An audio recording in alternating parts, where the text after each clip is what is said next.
똑같이 하고 있습니다. 그래서 회복이 되는 거예요. 회복이. 형제들도 형제들이지만 요셉이 완전히 회복되는 거예요. 지난주에도 유다에 고백했는데 내가 베냐민 대신 감옥에 남겠습니다. 그렇게 생명을 책임지는 모습을 보고 요셉이 마음이 확 열리면서 막 감동이 일어나면서 눈물이 터져나오면서 오늘 이제 좀 가까이 오세요. 가까이.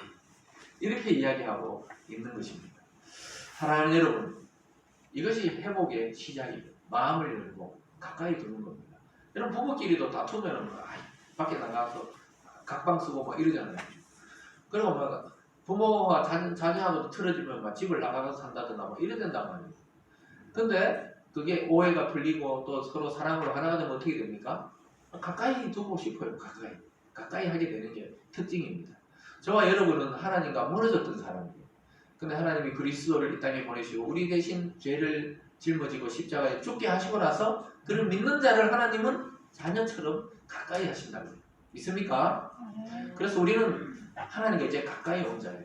하나님의 그 마음이 풀어졌어요. 누구 때문에요? 그의 아들 예수 그리스도 때문에 우리에 대한 오해와 미움과 또 편견이 완전히 풀어진 상태입니다. 오늘 두 번째로 보면요, 하나님의 계획으로 해석하는 요셉의 모습을 보게 됩니다. 요셉은 신앙적으로 해석을 해요. 이 오늘 본문의 내용을 자세히 보면요, 야, 자기가 팔아버려서 억울하다. 그래, 형제들 만나긴 만나서 내가 하회는 하지만 얼마나 섭섭했는지 모릅니다. 이런 이야기를 안 해요. 하나님이 저와 여러분들의 이 상황과 환경을 이용해서 나를 먼저 애굽에 하나님이 보낸 것이다, 이렇게 해요. 팔려갈 때는 막 살려달라고 이랬지만 자기가 인생을 지나서 완추, 되돌이켜서 음미를 해보니까 하나님이 이때를 위해서 나를 애굽으로 여러분을 통해 보냈다, 이렇게 해석을 합니다.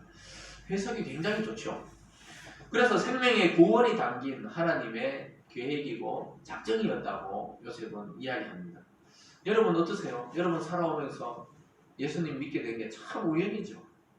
저도 어릴 때도 믿고 또 중간에 방황도 하고 또 다시 예수님을 믿고 다시 또 신학까지 하고 이 돌아보면은 전혀 우리가 계획은 했지만 참 하나님의 손길과 하나님의 환경을 틀어서 사람을 통해서 또 사건을 통해 깨닫게 하시고 여기까지 몰아오셨다는 사실을 깨닫게 됩니다.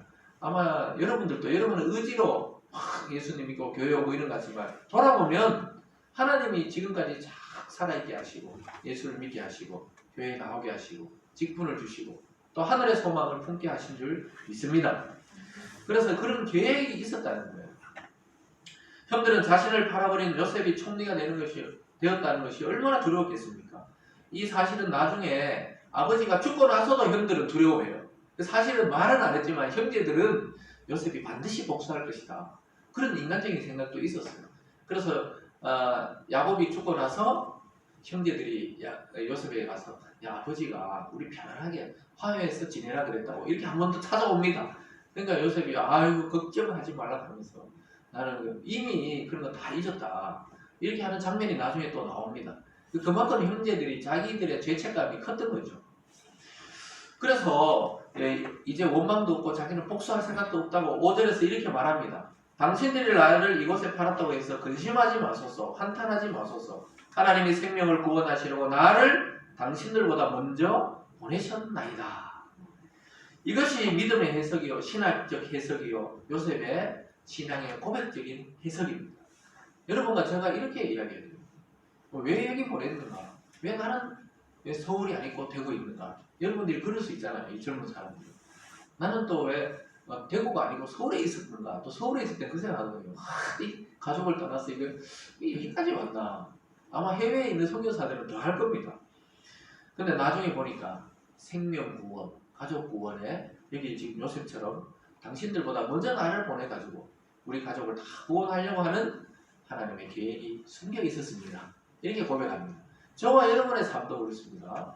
우리 영상을 보고 있는 우리 성도들도 내가 왜 어느 시점에 예수를 믿게 됐고 신앙을 가지게 됐고 또 나는 이곳에 있고 싶은데 저곳에 있고 저곳에 있으려고 했는데 이곳에 있고 이런 사람 만나고 싶은데 저런 사람 만나고 뭐 이런 경우들이 있잖아요. 근데 나중에 돌아서 오랜 시간이 지나서 오늘 요셉과 같은 고백을 하게 됩니다.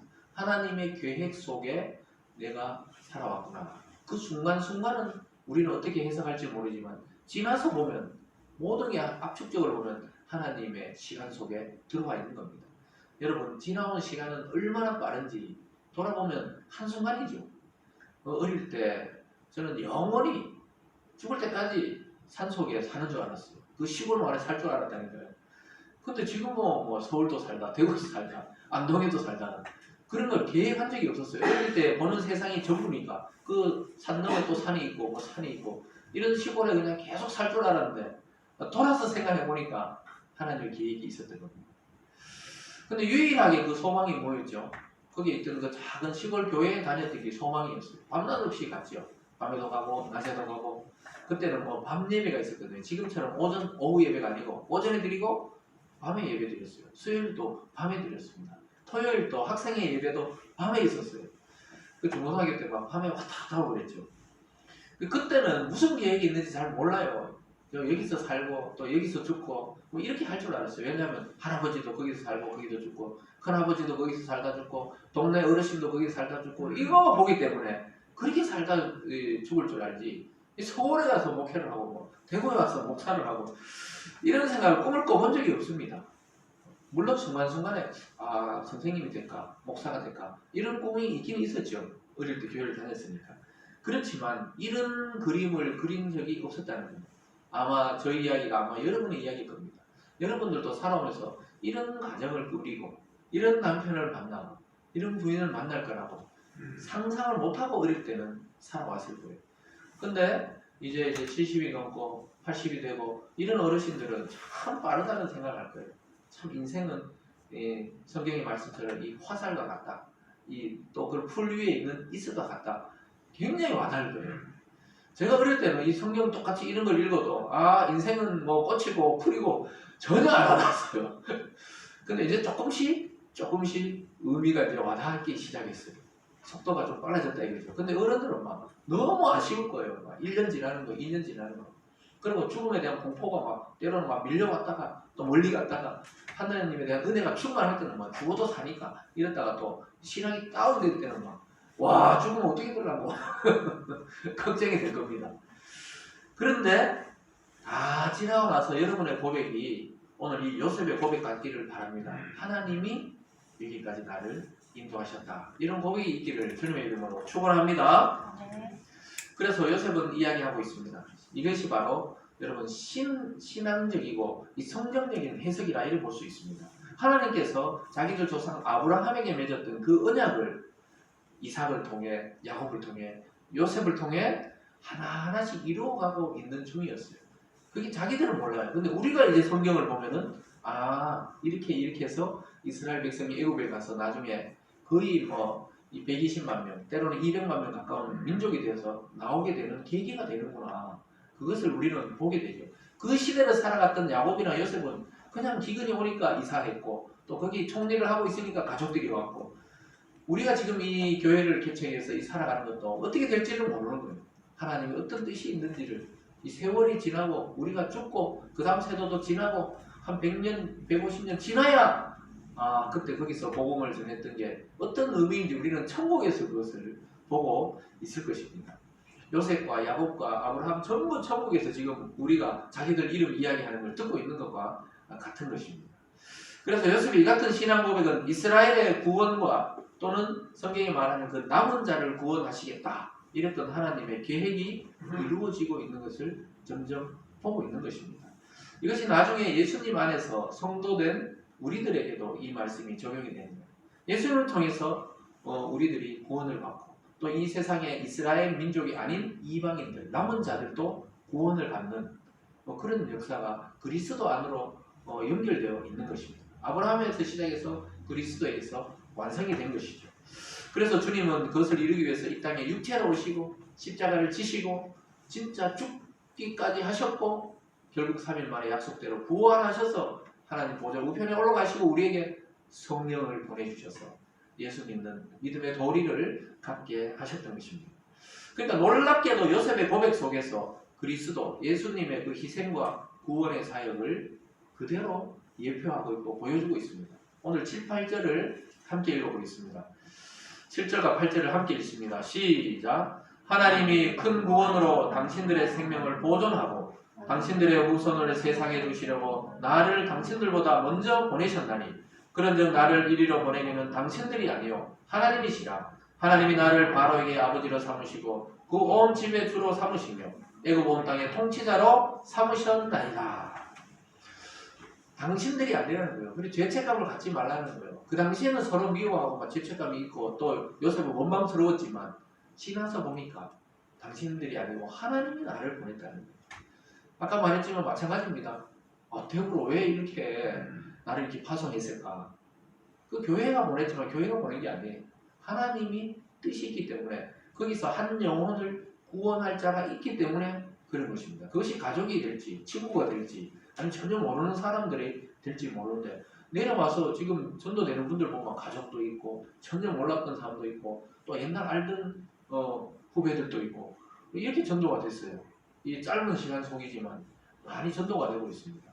그것을 통해 어떤 걸 느끼냐면 내가 하는 일이 아니고 우리는 그냥 순종하고 그 통로가 될 뿐이지 하나님의 일이라는 걸 깨닫게 돼요. 요새만 이런 고백을 하는 게 아니고 저와 여러분도 이렇게 고백을 하게 되는 것입니다. 아마 그럴 거예요. 저희 어르신들도 맨날 뭐 시골에 농사 짓다 끝날 줄 알았지만 우연히 아버님 몸이 아파가지고 농사를 못 짓게 되니까 대구로 나왔던 겁니다. 대구로 나와서 어떻게 될까 하는데 지금 돌아보면은 다 계획이 있었던 겁니다. 아마 마찬가지일 거예요. 어르신들이 다 시골 살고 물론 뭐요 대구 직할시 그 당시에 살던 사람들도 있지만은 그 다 모여서 이렇게 하다 보면은 아주 놀랍게 오늘 이 고백이 우리의 고백이 되고 또 저와 여러분의 고백이 된다는 것을 깨닫게 될 겁니다. 그래서 성경의 이야기는 처음에 읽을 때는 뭐 전혀 역사 이야기, 옛날 이야기 같은데 점점 깨닫다 보면 우리 자신의 이야기를 하고 있다는 것을 알게 됩니다. 믿습니까? 네. 그래서 여러분의 이야기예요. 이게 저는 설교자니까 저희 이야기를 예를 들어 할 수밖에 없지만 여러분이 적용해 보시면 여러분 이야기예요. 하나님이 여기까지 오게 하셨어요. 하나님이 이런 남편, 저런 부인 만나게 하셨어요. 얼마나 그 마음에 또 안 들 때도 많습니다. 옛날에는 뭐 아버님들끼리 그냥 만나서 결혼시켜버리고 그냥 뭐 그렇잖아요. 깊은 이야기는 하지 않도록 하겠습니다. 설교 시간이니까. 그래서 요셉이 지금 이야기하죠. 바로에게 아버지를 삼았다 이 말이 바로가 요셉을 그만큼 의지했다는 거예요. 이 흉년을 어떻게 극복하냐, 풍년을 어떻게 하냐 전부 자꾸 요셉에게 물었거든요. 사실 위치적으로는 왕이 위지만은 실제로 요셉에게 다 물어봤던 거예요. 바로가. 자기는 그냥 혈통적으로 왕이 됐지만 지혜가 별로 없으니까 계속 물어봤는 거예요. 그래서 요셉이 말하잖아요. 애굽 온 땅의 통치자로 자기를 삼았다 하나님이 그렇게 말씀하고 있습니다.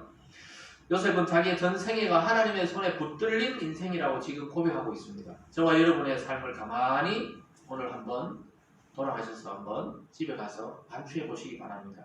그 순간은 우리가 알 수 없었지만 오늘 요셉처럼 우리의 삶을 돌아보면 내 삶의 순간순간에 역사하셨던 하나님의 손길을 보게 될 것입니다.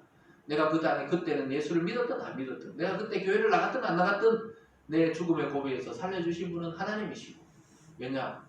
믿음의 자녀가 되도록 하기 위해서 살아있게 하신 거예요.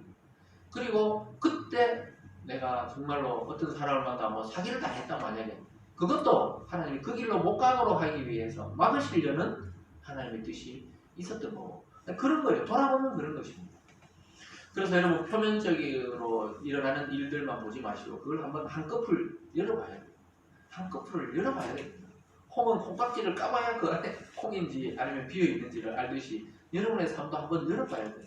깊이 한번 생각을 해보시면 하나님의 뜻이 들여다 보일 것입니다. 요셉이 자기의 삶을 성경적으로 돌아보지 않고 인간적인 감정으로 만약에 그를 대했다면 복수하기 정말 좋은 자리에 올라가 있습니다. 애국 최고의 제국의 총리니까 뭐 그 형제들 모른 척하고 다 감옥에 가둬라. 20년 다 가둬라. 자기 20년 동안 고생했듯이 막 가둬라. 이렇게 하면 가둬야 되잖아요. 그런데 그런 인간적 복수심이 아닌 성경적으로 아브라함과 이삭과 야곱에게서 흘러왔던 그 약속을 통해 자기의 인생을 해석해 보니까 여기까지 온 이유가 있었던 것입니다. 그러니까 저와 여러분도 성경적으로 잘 말씀을 통해 오늘 한번 돌아보세요. 왜 여기까지 내 나이 여기까지 살아오고 이렇게 예수를 믿게 되었을까? 좀 돌아보세요. 돌아봐. 그러면 하나님이 손길이 아주 놀랍게도 정말로 놀랍게 있었다는 것을 보게 됩니다. 죽을 고비, 살 고비, 또 여러 가지 이 길 저 길 내가 참 하고 싶은 것도 많았는데 여기까지 딱 몰아오신 이유가 내가 하나님의 자녀 되도록 만드시는 길이었구나. 이것을 깨닫게 될 것입니다. 여러분 그것을 깨달으면 마음이 너무너무 자유로워요. 앞으로도 걱정이 별로 없어져요. 왜냐? 하나님이 하실 일이기 때문입니다. 믿습니까? 네.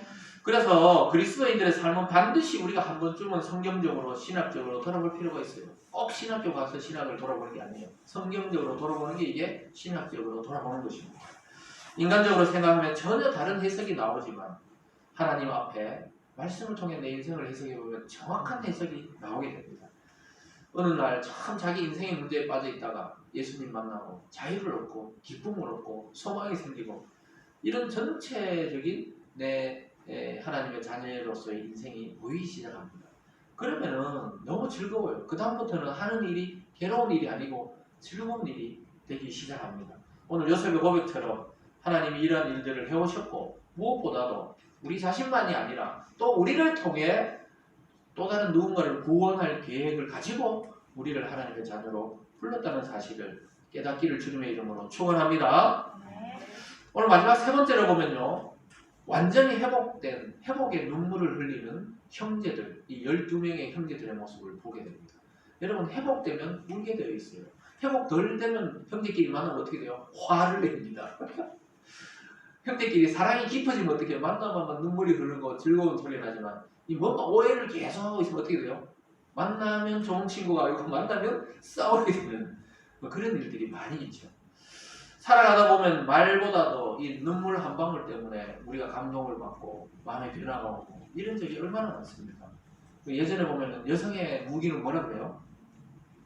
여성의 무기는 하이힐이 아닙니다. 그 들고 막 때리는 게 아니고 여성의 무기는 눈물이다. 그 여성의 눈물에 마음이 녹아내리지 않는 남자는 남자가 아니다. 이렇게 이야기했죠.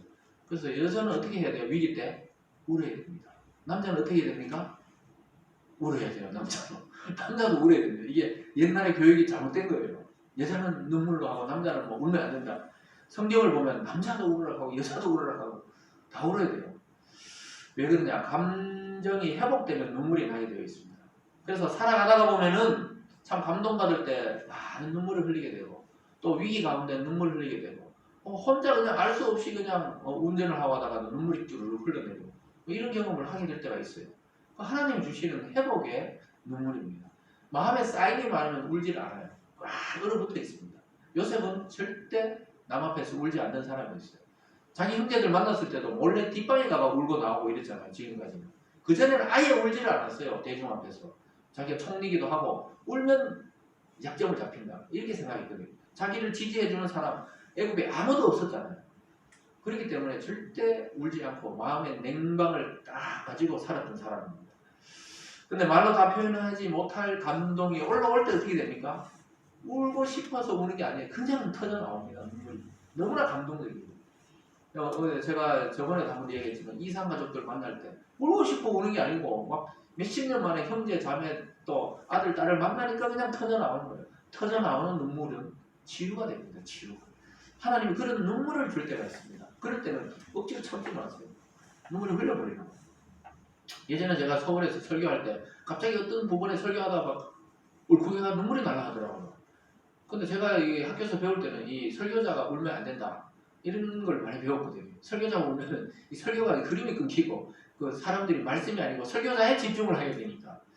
그래서 제가 그 담임 목사님 보고 이거 오늘 봐 눈물이 날라니까 혼났다 이러니까 목사님이 팍 울어보지 그냥 팍 울어보지 이거 하시더라고요. 이렇게 사투리 쓰신 건 아니지만 울지 왜 울어도 된다고. 성령이 그렇게 울음을 터뜨릴 때 있다. 저는 그때 생각 팍 울어버리는데 억지로 한참 참다가 이렇게 설교했던 기억이 나요. 그러니까 물론 이제 늘 울란 건 아니지만 그럴 때가 있어요. 근데 오늘 요셉이 감정이 회복되는 거예요. 꽉 막혔던 그 마음의 응어리와 냉방이 탁 터지면서 그 계기가 유다의 고백입니다. 유다의 고백. 우리가 잘못했습니다. 옛날에 우리 잘못한 일이 있었거든요. 총리님. 네?